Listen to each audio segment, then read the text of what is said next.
Welcome to This Explainer. Today, we're going to unravel a pretty fascinating everyday mystery. I mean, we all do this, right? You pull out your phone, open up a map app, and boom, this little blue dot instantly appears, tracking your every move down the street. We totally rely on it. But have you ever stopped to actually wonder how your device pinpoints exactly where you are in the world? Well, we're going to break down the wild reality of GPS technology today. And trust me, it works in a completely different way than most of us assume. Section 1. The Great GPS Misconception. Listening, not sending. Okay, let's dive into this.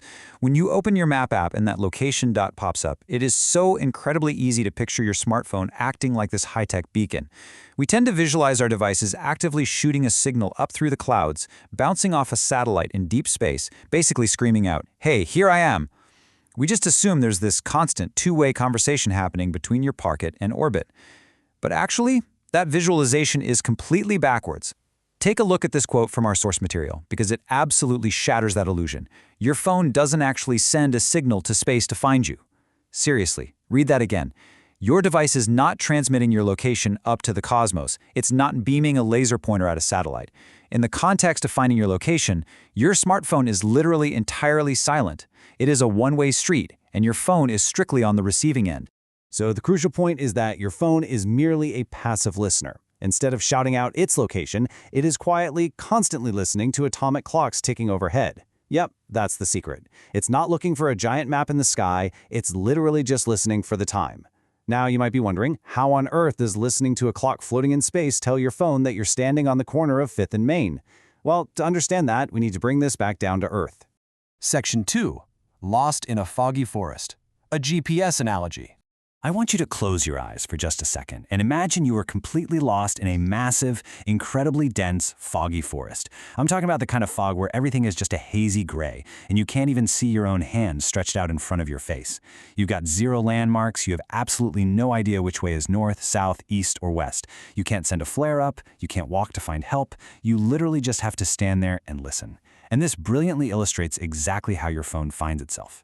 Imagine you have 3 friends stationed at different fixed spots around the edge of this foggy forest. Step 1, instead of calling out your name, they yell out the exact time that they screamed. So for example, friend A yells 12:01:01.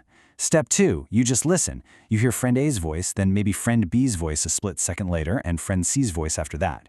Step 3 is where the magic happens. By measuring whose voice reached you first and calculating the delay from when they shouted to when you actually heard it, you can mathematically pinpoint exactly where you're standing in that fog. Section 3. Calculating the sound delay. Now, what's really interesting about this slide is the specific mechanic going on here. You see, you aren't just listening for their voices so you can blindly run toward the noise. You are precisely measuring the exact time delay. If your friend yelled at exactly 12:01 and you heard it at 12:03, well, you know the sound took 2 seconds to reach your ears. And because we know how fast sound travels, that 2-second delay translates directly into distance.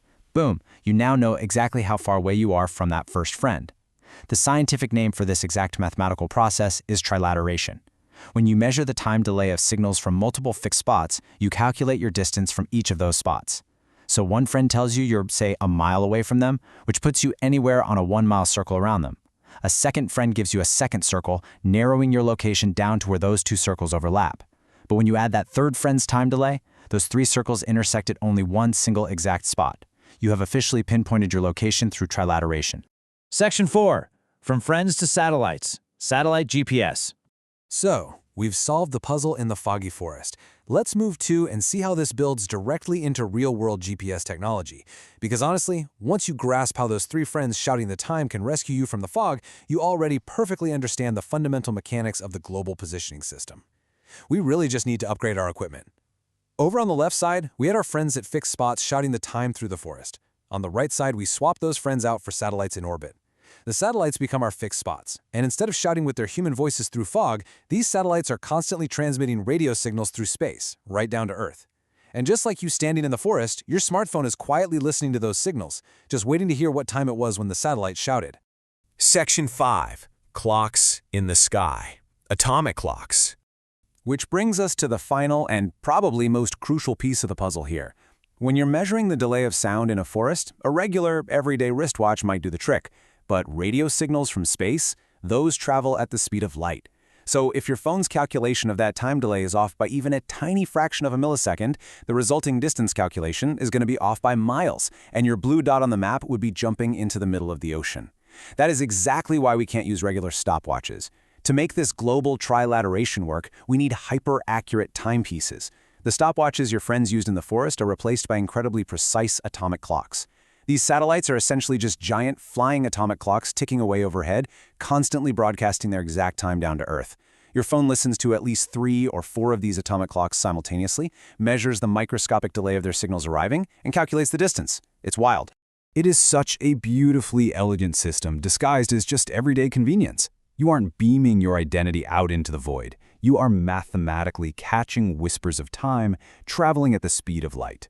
So, I leave you with this. The next time you pull out your phone, open up a digital map and watch that little blue dot lock onto your exact location. Ask yourself, are you simply finding your way, or are you just listening to time fall from the sky?